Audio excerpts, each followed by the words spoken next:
The wrench slipped from her oil-stained fingers as she heard his voice behind her. "You fixed it." Emma froze. That voice, low, controlled, dangerous, didn't belong to the stranded stranger she'd helped an hour ago. It belonged to someone who made grown men tremble. She turned slowly, and her breath caught. The man standing in the shadow of the garage wore a suit that cost more than her yearly rent, and 3 black SUVs idled behind him on the street. "Who are you?" she whispered. His dark eyes locked onto hers. "Someone who doesn't forget kindness. Or faces." Her heart hammered. She'd seen that face before, on the news, in whispered warnings. Dante Romano, the most feared man in Chicago. This is a story that will grip you from beginning to end. If you want to know how a simple act of kindness changed everything and where this dangerous connection leads, subscribe to the channel and leave a comment telling us where you're watching from. Every view counts. Emma's fingers were numb from the cold, but she didn't stop working. The radiator hose needed replacing, and she'd already spent 20 minutes lying under the broken-down Mercedes on the side of Route 94. Her 2 jobs, morning shift at the diner, night cleaning at the office building, left her exhausted, but she couldn't ignore someone stranded in freezing weather. "You really know what you're doing down there?" The man's voice was smooth, cultured. Nothing like the truckers and locals she usually helped. "My dad was a mechanic," she called up, tightening the last connection. "Taught me before he died."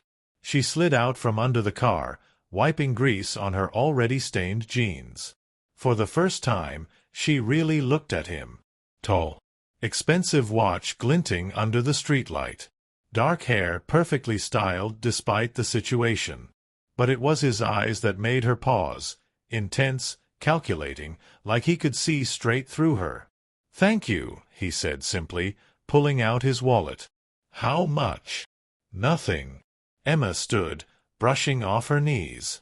"You were stranded. I had tools in my truck. It's what people do." Something flickered across his face. Surprise, maybe confusion.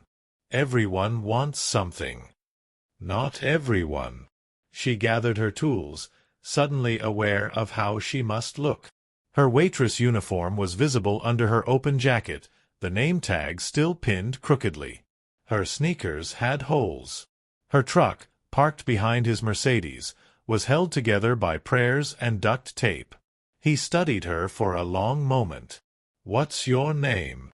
"Emma." She hesitated. "Emma Carter." "Dante." He didn't offer a last name. "Thank you, Emma Carter. I won't forget this." She drove away thinking about his eyes, the way they'd softened when she refused his money, the way they'd memorized every detail of her face. 3 days later, everything changed. Emma was clearing tables at Marco's diner when the door opened and every sound died. The fork clattered from her hand. Men in black suits filed in first, 4 of them, scanning the room with cold efficiency. Then he walked in. Dante. But this wasn't the stranded stranger. This was someone else entirely. The other customers suddenly found their plates fascinating. Marco, her boss, went pale. Even the cook stopped mid-flip. Dante's eyes found hers across the crowded diner. Recognition flashed, followed by something she couldn't name. He walked directly to her section, and the booth cleared before he reached it, customers abandoning their meals without question. "Coffee," he said quietly, sitting. "And whatever she recommends." Emma's hands trembled as she poured. Up close, she noticed the scar along his jaw, the way his suit jacket shifted to reveal something metallic at his hip. The expensive watch wasn't just expensive, it was the kind worn by people who own cities, not just cars. "You didn't tell me your last name," she whispered, setting down the cup. "You didn't ask." His lips curved slightly. "Would it have mattered?" Her mind raced through news reports, whispered warnings from Marco about staying away from those people. Romano, the family that controlled Chicago's underground. the name that made police commissioners nervous and rival gangs disappear. "I should have let you freeze," she breathed. "But you didn't." He leaned back, completely relaxed while everyone else in the diner radiated tension. "You helped a stranger. Asked for nothing. I find that remarkable. I find you terrifying." "Good." His dark eyes held hers. "Fear keeps you safe. But you—" he paused, choosing his words carefully. "You're not safe, are you, Emma? This neighborhood, that truck, those 2 jobs Marco tells me you work." Her blood ran cold. "You've been asking about me? I make it my business to know things." He pulled out a card, sliding it across the table. "My estate needs someone who understands cars. My collection requires maintenance. The pay is $5,000 a week." Emma's vision blurred. That was more than she made in 3 months. "Why?" "Because I don't like owing debts. Because you have a skill. Because—" His phone buzzed. He glanced at it, and his expression hardened. "Because in my world, loyalty is rare. You showed me something even rarer that night, kindness with no agenda." He stood, dropping several $100 bills on the table. "The address is on the card. Come Monday. Or don't." "But Emma," he leaned down, his voice dropping to barely a whisper, "if you're struggling as much as I think you are, pride won't keep you warm. It won't feed you. And it won't protect you from what's coming to this neighborhood." He walked out, his men falling into formation around him. The diner erupted in nervous chatter the moment the door closed. Emma stared at the card in her hand, her heart racing. The address was in Gold Coast, the wealthiest neighborhood in Chicago. The same neighborhood she cleaned office buildings in, invisible to the people who lived there. Marco appeared at her elbow, his face grave. "Emma, no. Whatever he's offering. $5,000 a week, Marco." His protest died. They both knew what that meant. Her rent was 3 months overdue. The electricity company had sent final notices. She'd been eating 1 meal a day to stretch her budget. That night, lying in her freezing studio apartment, Emma made her decision. Monday morning, she would walk into Dante Romano's world. She told herself it was just a job. Just car maintenance. Nothing more. She had no idea she was walking straight into his heart, and into a war that would change everything. The Romano estate wasn't just wealthy, it was another world entirely. The wrought iron gates opened to a driveway longer than her street. The mansion sprawled across manicured grounds, all stone and glass and impossible luxury. But Emma barely noticed. Her focus locked on the garage. It was bigger than her entire apartment building. Inside, a Ferrari, a Lamborghini, 2 Aston Martins, a vintage Shelby, and 5 other cars she recognized from magazines she couldn't afford. "Miss Carter." A man in a suit appeared, not threatening like the ones at the diner, but professional. "Mr. Romano is waiting." She followed him through marble hallways, past artwork that belonged in museums, up a sweeping staircase. Each step reminded her how far she was from her world. Dante stood in his office, backlit by floor-to-ceiling windows overlooking Chicago's skyline. He'd shed his suit jacket. White shirt, rolled sleeves, and, Emma's breath caught, scars crossing his forearms. Old ones. Stories written in healed violence. "You came." He turned, and something in his expression softened. "Relief? You offered me more money than I've ever seen. I offered you a chance." He gestured to the leather chair across from his desk.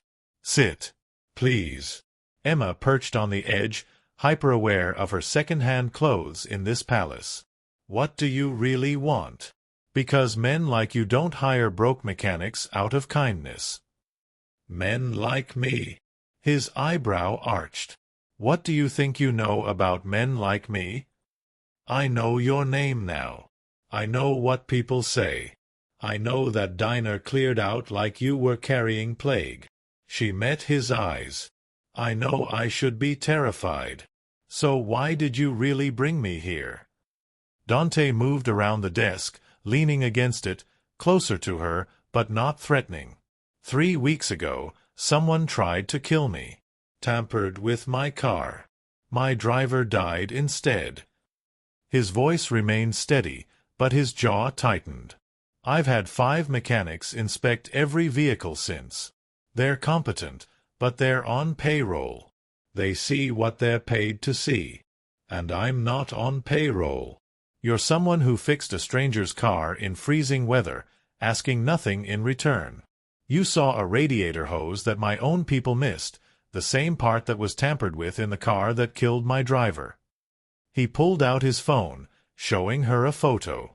The connection was subtle, designed to fail under pressure. You spotted it in minutes. Emma's stomach dropped. I could have. You saved my life. His dark eyes held hers. Do you understand? That night, you saved my life.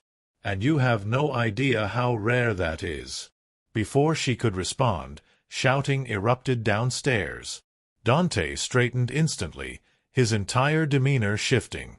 The civilized man vanished, replaced by something lethal. Stay here.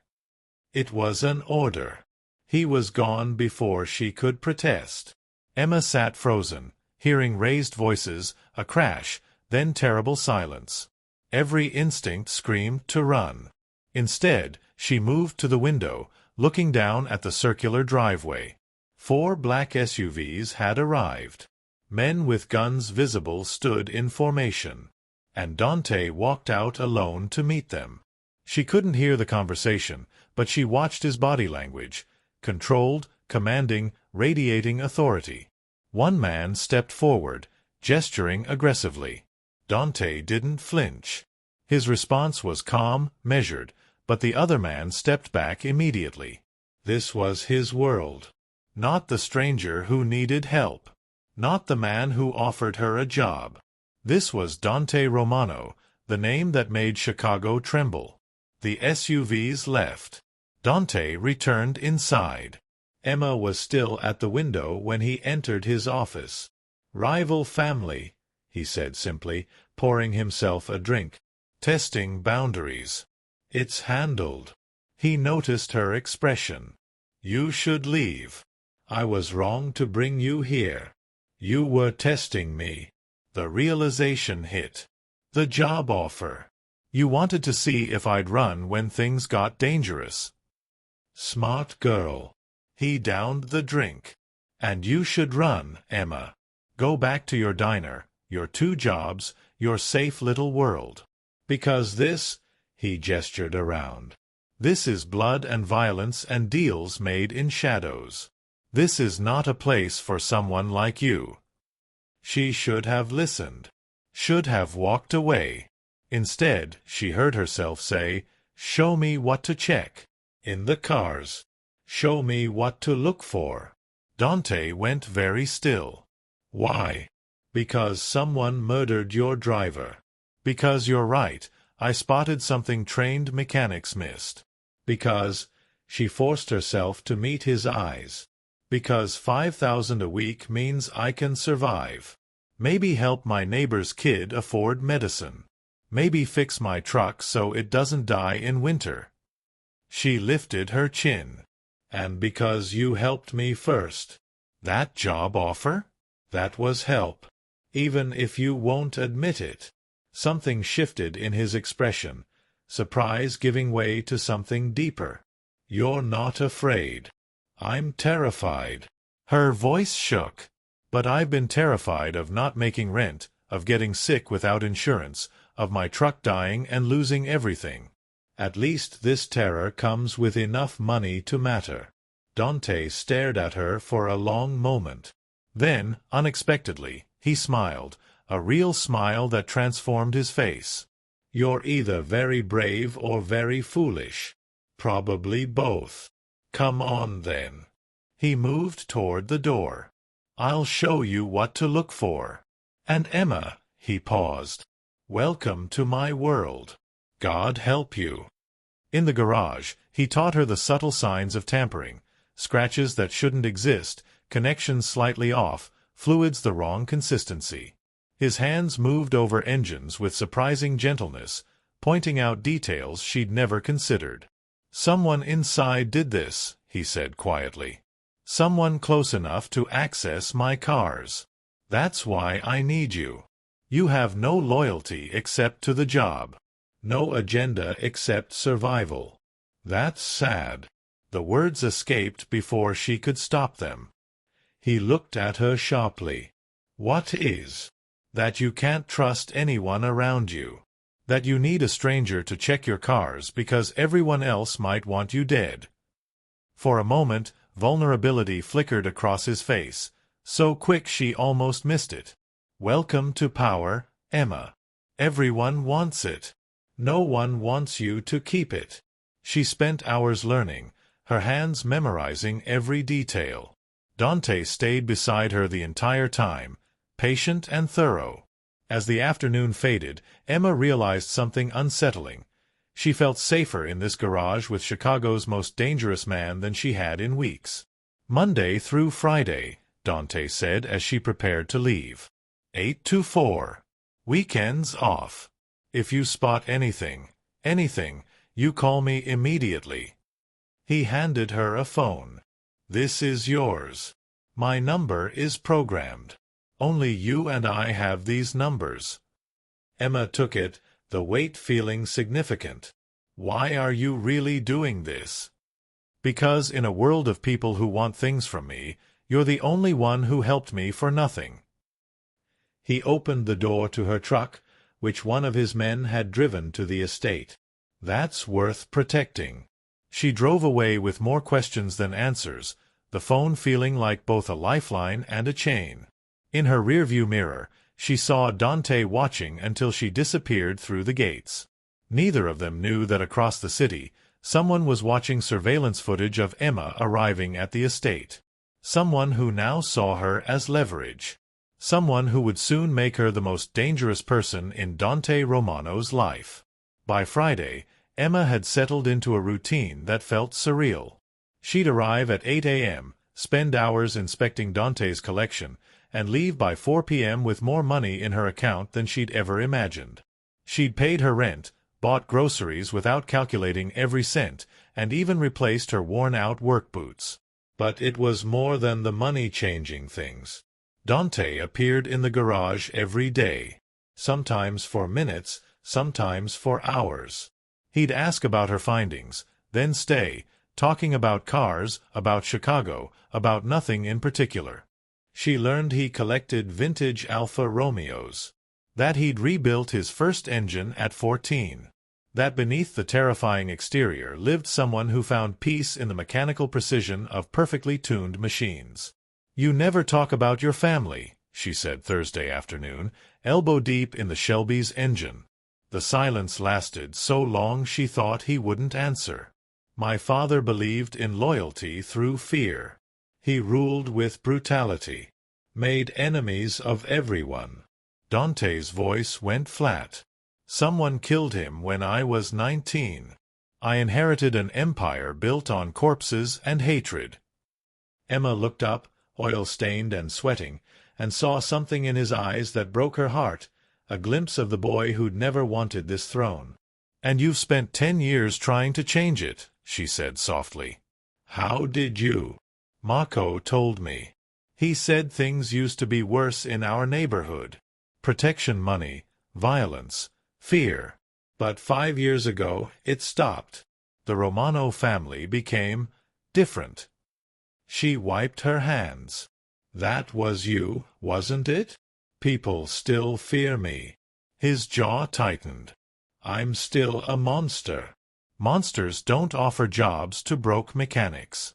They don't spend hours teaching someone to spot tampered brake lines. Emma stood, facing him directly. You're trying to be different. That's not monstrous. That's just hard. Dante stepped closer, close enough that she could see gold flecks in his dark eyes. You see too much. You show too much. Her heart hammered. Around me, anyway. The air between them crackled with something dangerous and electric. His hand rose, hesitated, then gently brushed a smudge of grease from her cheek. The touch was feather-light, but Emma felt it everywhere. Emma. His voice dropped to barely a whisper. You should run from me.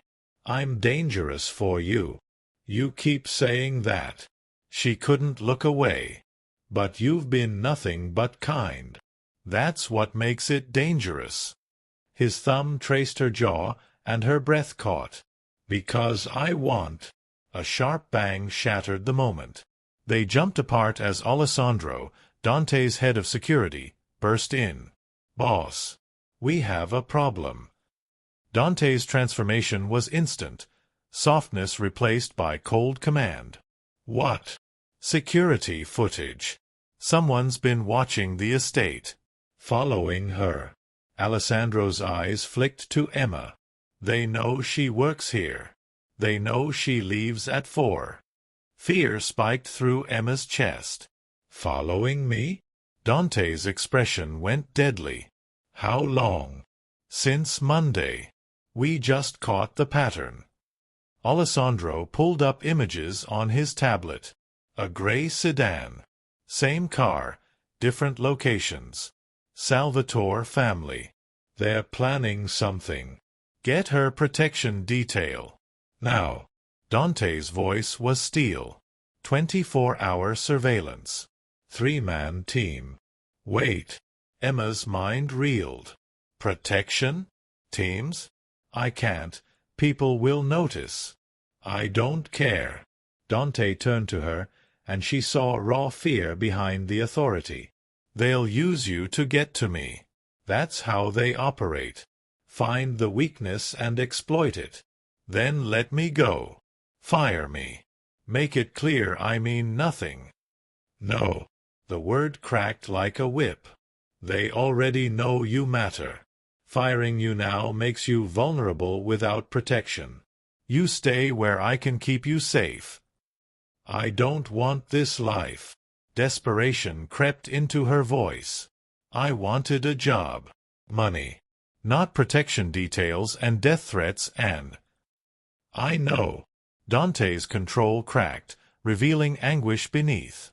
God, Emma, I know. I should have let you drive away that first night. Should have paid you and never seen you again. But I was selfish. Because when I'm with you, I remember what it's like to be human instead of... He cut himself off. Instead of what? A weapon. A threat. A name that makes people cross the street. His hands clenched. You look at me like I'm a person. Do you have any idea how rare that is? The vulnerability in his voice shattered something in Emma's chest. This wasn't the MAFIA boss everyone feared. This was a man who'd been alone so long he'd forgotten warmth existed. Dante. You're staying at the estate. His walls slammed back up. Guest wing. Full security. Until we neutralize the threat. I have a life.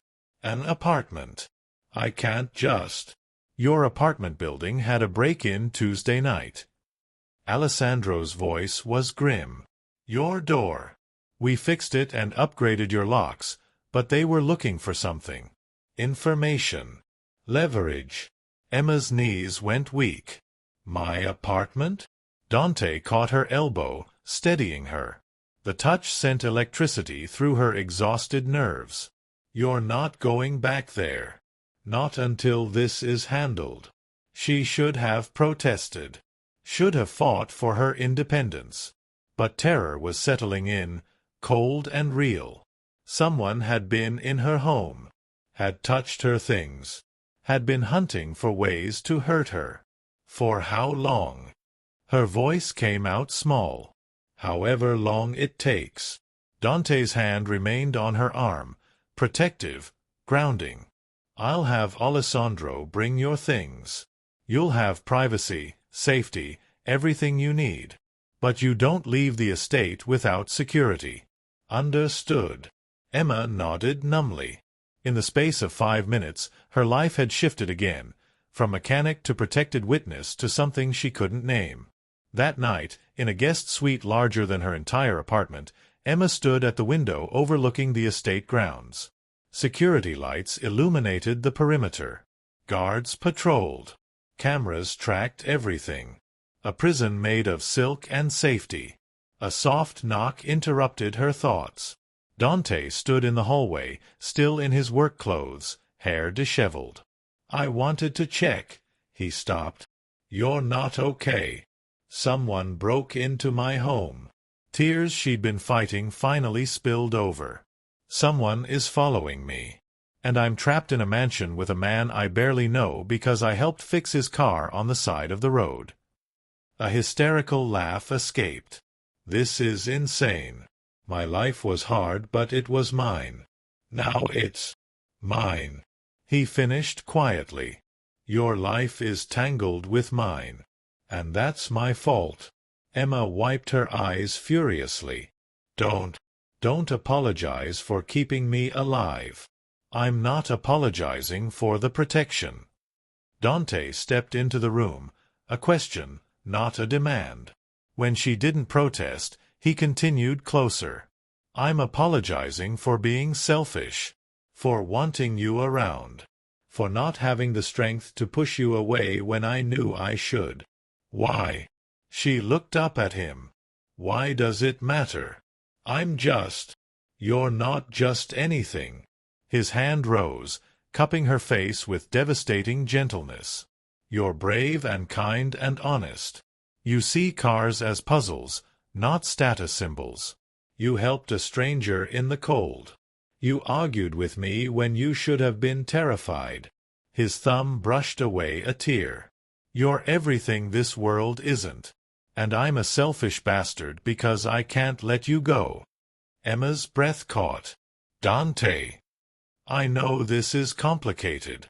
I know I'm dangerous for you. But Emma," his voice dropped to a whisper, "you're the first good thing I've wanted in 10 years that isn't built on blood." The world narrowed to his eyes, dark and vulnerable and wanting. To his touch, gentle despite the violence those hands were capable of. To the space between them, crackling with everything unsaid. "This is crazy," she breathed. "Completely." His forehead touched hers. "Tell me to leave. Tell me you want nothing to do with me. I'll protect you and I'll keep my distance and—" Emma kissed him. It was soft at first, a question. Then Dante's control shattered, and he kissed her back with 10 years of loneliness and want and need. His hands tangled in her hair. Her fingers gripped his shirt. And for one perfect moment, there was no mafia, no threats, no impossible situation. Just them. When they finally broke apart, both breathless, Dante rested his forehead against hers. "I can't promise you easy," he whispered. "I can't promise you normal. But Emma, I swear on my life, nothing will touch you. Not while I'm breathing. That's what terrifies me." Her voice shook. "What happens to you while you're protecting me?" "Then we protect each other."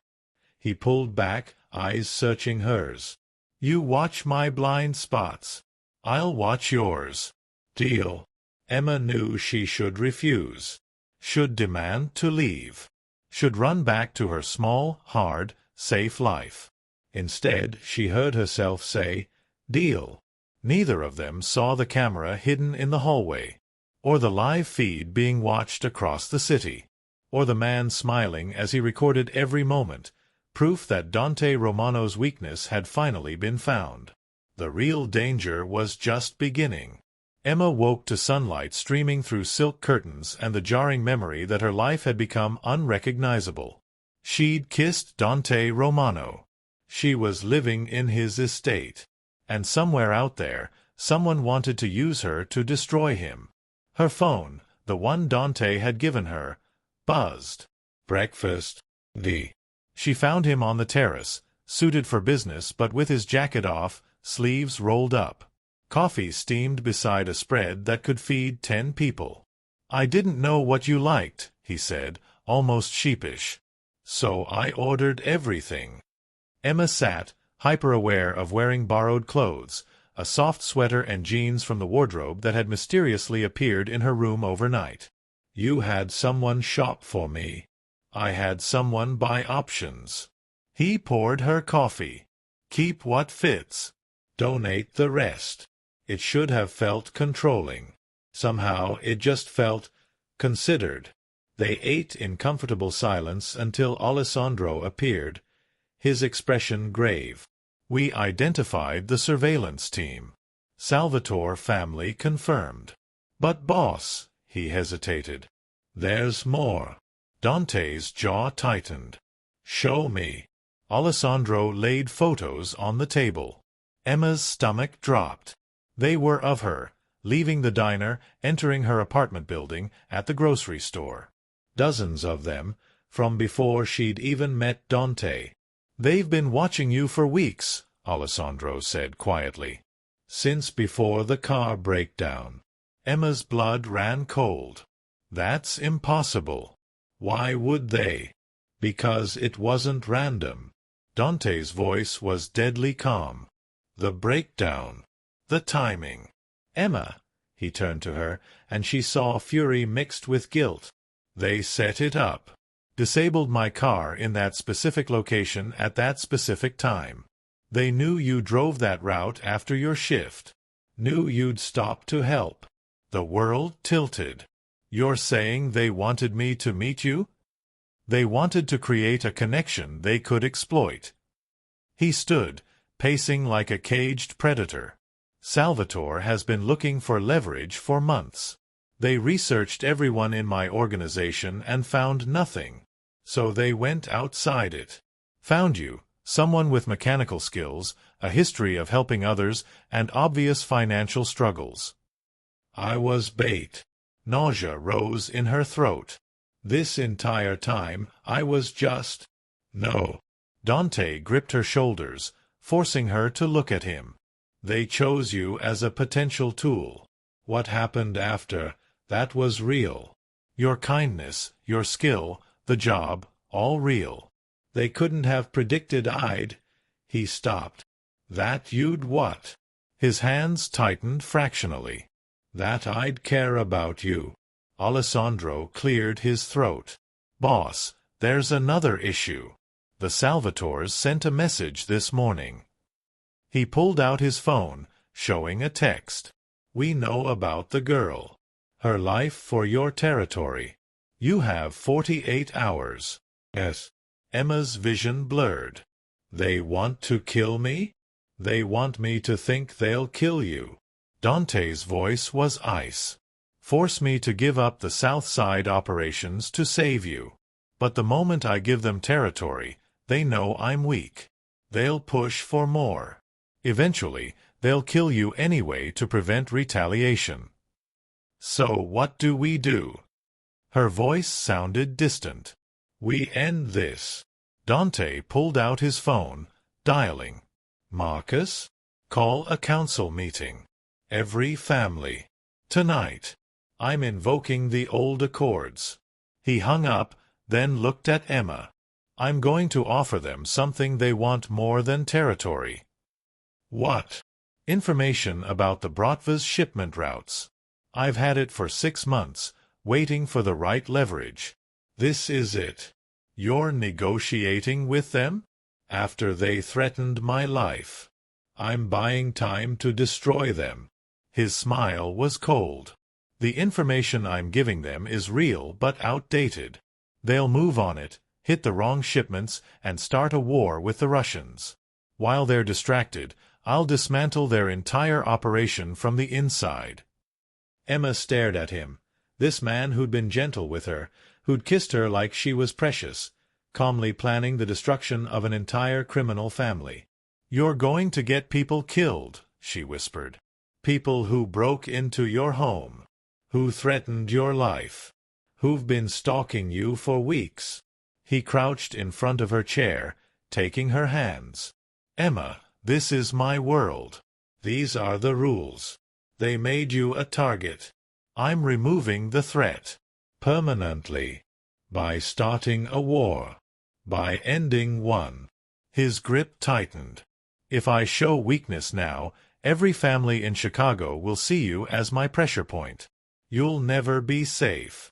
But if I demonstrate that threatening you means total annihilation, his eyes hardened. No one will touch you. Ever. I don't want people dying for me. They're not dying for you.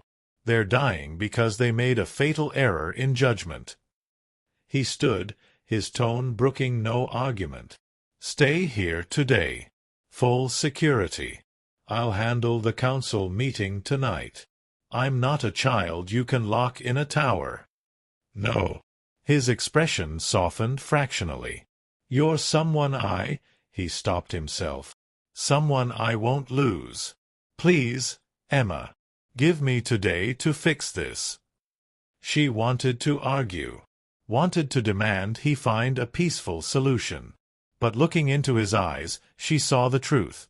In his world, there were no peaceful solutions. Only survival. Promise me you'll be careful, she said instead. Always am. He pressed a kiss to her forehead, tender and heartbreaking. Alessandro will be here. Anything you need, ask him. And Emma, he paused at the door. When this is over, I'll give you a choice. Stay or go. No pressure. No obligation. Your life, your decision. He left before she could respond. The day crawled. Emma tried to work in the garage but couldn't focus. Every noise made her jump. Every car on the street sent adrenaline spiking. Around noon, Alessandro brought lunch. He cares about you, he said simply. I've worked for him 8 years. Never seen him like this. Like what? Vulnerable. Worried. Human. Alessandro smiled slightly. It's good for him. Even if it's complicated. Complicated is an understatement. True. He grew serious. But for what it's worth? You're good for him. And he'll burn the city down before he lets anyone hurt you. Emma didn't know if that was comforting or terrifying. Evening fell. Still no word from Dante. Emma paced her room, watching the driveway obsessively. At 11 p.m., headlights finally appeared. Black SUVs rolling through the gates. Emma ran downstairs, meeting Dante in the foyer. He looked exhausted, tie loosened, hair disheveled, shadows under his eyes. But alive. Oh, it's done, he said simply. Salvatore accepted the deal. They're moving on the Bratva shipments Tuesday night. By Wednesday, they'll be too busy fighting Russians to worry about you. And then I systematically eliminate everyone who looked at those surveillance photos. His tone was matter-of-fact. The threat will be neutralized within 2 weeks. Emma should have been horrified. Instead, exhaustion and relief swamped her.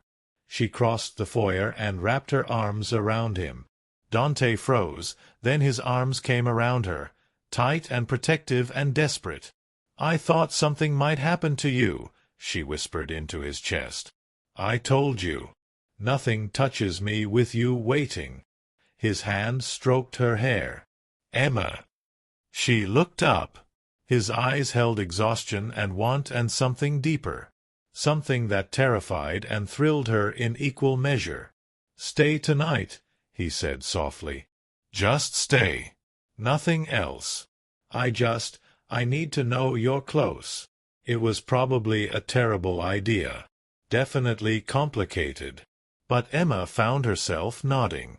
They ended up in his private suite, a space surprisingly understated for someone so powerful. She curled on his couch while he changed, and when he returned in just a t-shirt and sleep pants, he looked younger. Less frightening. I'm not good at this, he admitted, sitting beside her. The caring about someone part. The wanting someone safe part. It makes me human, she offered. Weak. His jaw clenched. In my world, attachments are liabilities. People you care about become targets. I've avoided it for 10 years. And then you fixed my car and smiled at me like I was a person instead of a monster, and—" He looked at her helplessly. "I don't know how to protect you without suffocating you." Emma took his hand, scarred knuckles, capable of terrible violence, trembling slightly in hers. "Then we figure it out together," she said. "You don't suffocate me. I don't run from who you are. We're honest. We're careful. And we try," he finished. His free hand cupped her face. "I can't promise normal, Emma. I can't promise easy. But I swear I'll—" She kissed him, cutting off the words. This kiss was different from the first. Slower, deeper, full of understanding about the impossible situation they were navigating. When they broke apart, Dante pulled her against his chest, holding her like she might disappear. "Stay," he whispered. "Not just tonight. Stay." Emma knew she should think it through. Should consider the danger, the complications, the impossibility of a life with Chicago's most feared man. Instead, she tightened her arms around him and whispered back, "Okay." Outside, Alessandro was already working, tracking Salvatore family movements, coordinating next steps, ensuring the plan would work. But in that moment, in Dante's arms, Emma felt something she hadn't felt in years. Safe. They fell asleep on the couch, her head on his chest, his arms wrapped around her like a shield against the world. Neither knew that across the city, Salvatore's second-in-command was already suspicious. The information had come too easily. The deal too clean. And he was making calls to find out why. Emma woke to chaos. Shouting downstairs. Footsteps pounding. Dante was already gone, the space beside her cold. She grabbed her phone, 6:47 a.m., and ran downstairs. The foyer was full of armed men. Alessandro barking orders. And Dante, fully dressed, radiating cold fury. What happened? Emma's voice cut through the noise. Everyone turned. Dante's expression shifted when he saw her, fury softening for a fraction of a second. Salvatore didn't take the bait. His voice was controlled steel. He sent scouts instead of his main force. They spotted the trap. Now he knows I played him. Emma's stomach dropped. Which means he's coming here. Now. Dante crossed to her in 3 strides. Alessandro, get her to the safe room. No. Emma grabbed his arm. I'm not hiding while you. Emma. He gripped her shoulders. They're not coming to negotiate. They're coming to take you. To hurt you in front of me until I give them everything. I need you safe. Please. Fear spiked through her, but she saw something worse in his eyes. Terror. For her. The safe room is reinforced, Alessandro said quietly. If things go bad, it'll hold until the police arrive. You'd call the police? Emma looked at Dante in surprise. For you? I'd call the entire National Guard. His hand cupped her face. Go. No. And Emma, his voice cracked slightly. If something happens to me, there's a file in the safe. Bank accounts in your name. Enough to disappear, start over, be safe. Dante, no. Just in case. He kissed her, hard and desperate and too much like goodbye. Go. Alessandro pulled her toward a hidden door behind the library. The safe room was small, windowless, with monitors showing every angle of the estate. Emma watched screens as Dante positioned his men, checking weapons, giving orders with calm precision. How many are coming? She whispered. Alessandro's jaw tightened. Salvatore's entire crew. Maybe 40 men. We have 20. Those aren't good odds. No.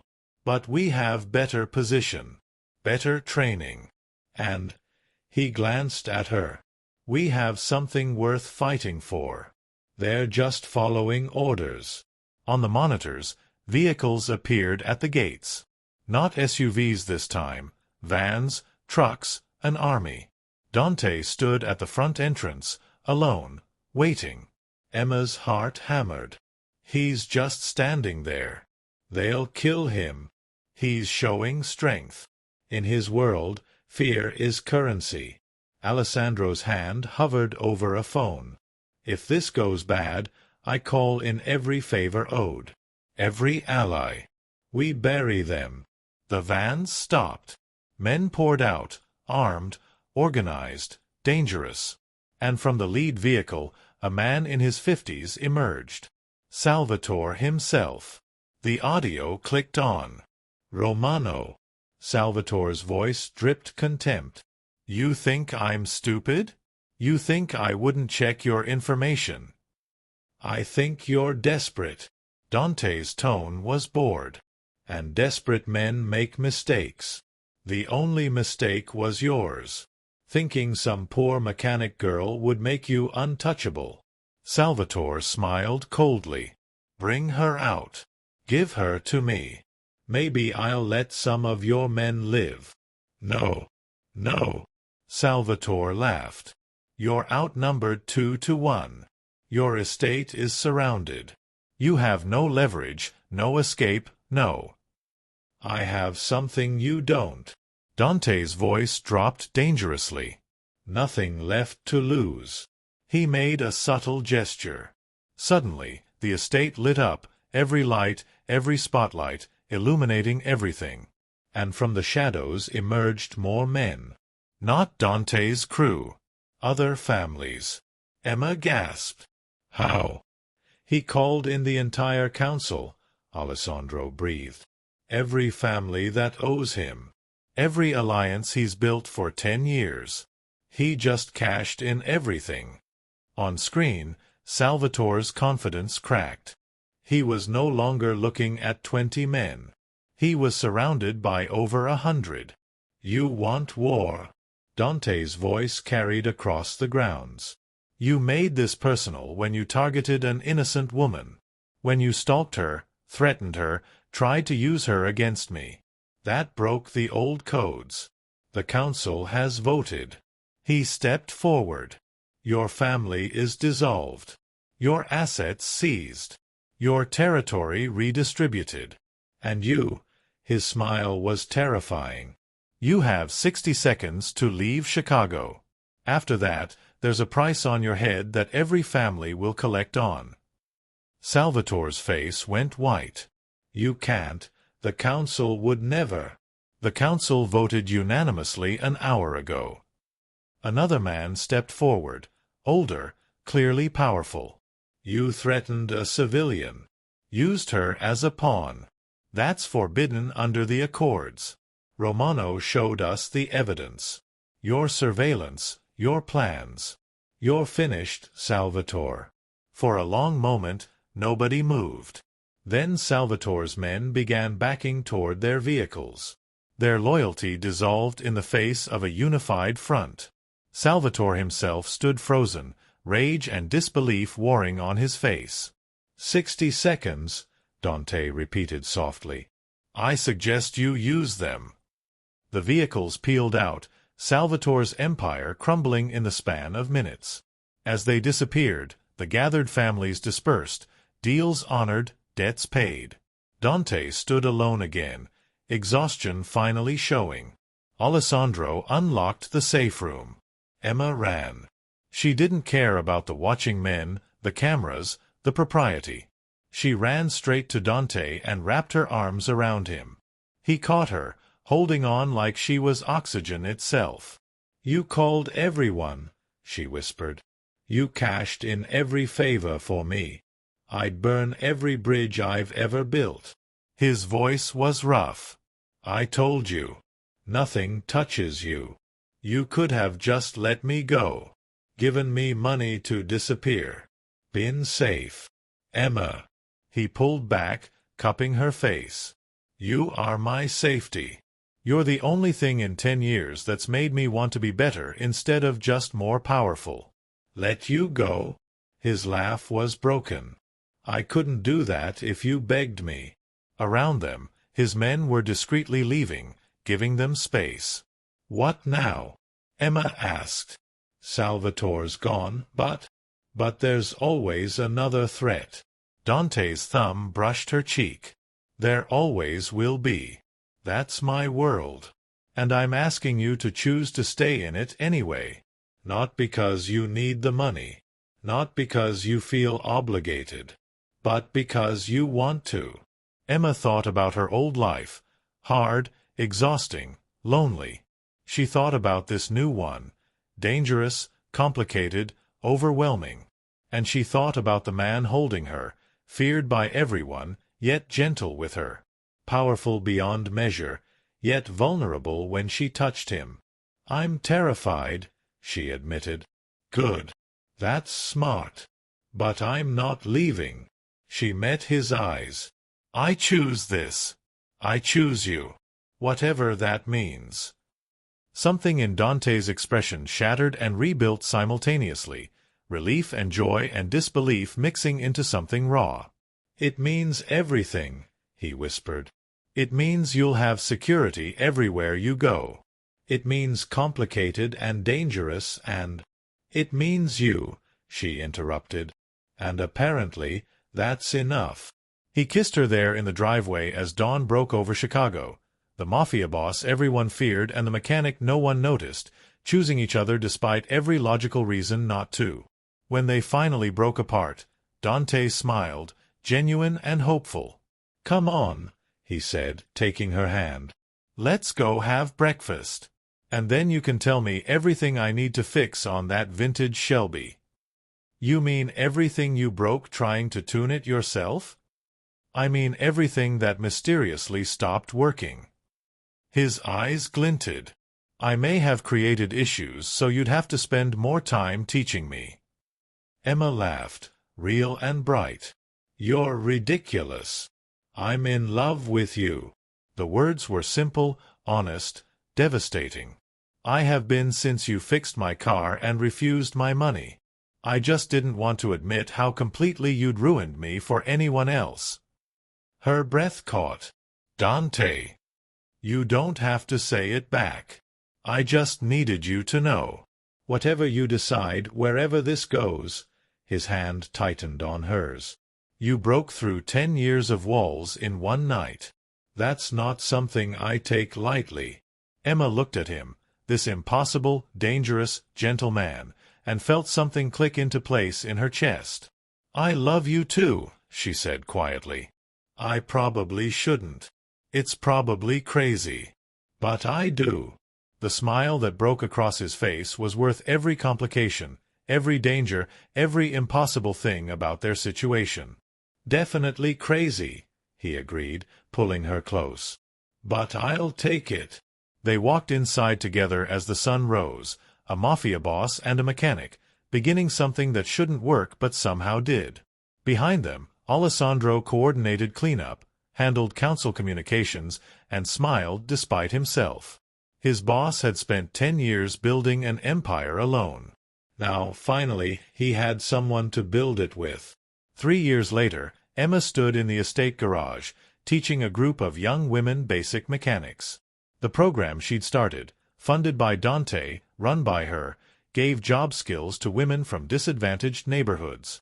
The same neighborhoods she'd come from.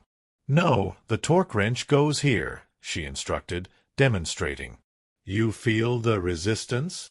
That's the sweet spot. Through the window, she could see Dante on the terrace, handling business calls but keeping her in his line of sight. Always keeping her safe. But never caging her. They'd found their balance over 3 years. She ran her program, maintained his collection, lived her own life. He protected her fiercely but gave her space to breathe. They navigated his world together, her teaching him compassion, him teaching her strength. It wasn't always easy. There were still threats, still danger, still moments where his world crashed into hers with terrifying force. But they handled it. together. Mrs. Romano? One of her students interrupted her thoughts. Is this right?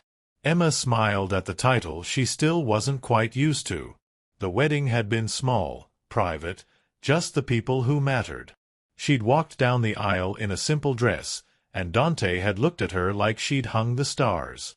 Perfect, she said, checking the student's work. You're a natural. After class, she found Dante in his office, buried in paperwork. He looked up when she entered, and his entire expression softened. How'd it go? He asked. 3 more women ready to start apprenticeships. She perched on his desk. Your investment is paying off. My investment in you always pays off. He pulled her into his lap. You've changed more lives in 3 years than I did in 10. I had help. She brushed his hair back. From someone who believed in me when I was just a broke mechanic fixing cars on the roadside. You were never just anything. His arms tightened around her. You were the woman who saw a stranger who needed help and stopped. Who refused to judge me based on my name. Who chose me despite every reason not to. Emma kissed him softly. Best decision I ever made. Even with the security teams? The complicated dinners with other families? The constant cameras? Even with all of it? She met his eyes. You know why. Why? Because at the end of every complicated, dangerous, impossible day, I come home to you. And that makes everything worth it. Dante's expression melted into something tender and wondering. How did I get this lucky? You broke down on Route 94 in the freezing cold. She grinned. And I happened to have tools in my truck. Best breakdown of my life. He stood, setting her on her feet. Come on. I have something to show you. He led her to the garage, where a tarp covered something large. With a flourish, he pulled it off. Emma's breath caught. It was her old truck, the one that had barely run, that she'd driven the night she met him, but completely restored. Perfect paint, new engine, custom interior. You kept it, she whispered. I bought it from you the week after we met. Had it stored. He handed her the keys. I wanted you to always remember where you came from. Who you are underneath everything that's changed. Tears stung her eyes. Dante. You made me better, Emma. You took someone who ruled through fear and taught him how to lead through loyalty. Through respect. His hand found hers. This truck represents the woman who stopped to help a stranger. I never want you to lose her. Emma threw her arms around him, overwhelmed by the gesture. By him. By a life that had started with broken radiator hose and become something neither of them expected. I love you, she said fiercely. So much. I love you too. He held her close. My beautiful, stubborn, impossible blessing. They stood in the garage surrounded by vintage cars and expensive machinery, a mafia boss and a mechanic who'd somehow found each other against all odds. Outside, the sun set over Chicago, a city they navigated together, a life they built together, a love that shouldn't have worked but did. And as Emma looked up at Dante, this dangerous, gentle, impossible man, she knew she'd make the same choice 1,000 times over. Stop on a freezing road. Help a stranger. Change everything. Because some moments, some choices, some people, they're worth every complication, every danger, every impossible thing that follows. And so their story comes to full circle, from a chance encounter on a cold night to a love that changed everything. If this journey touched you, leave your like and share with someone who needs to believe in unexpected love stories. More stories are coming your way. See you in the next one.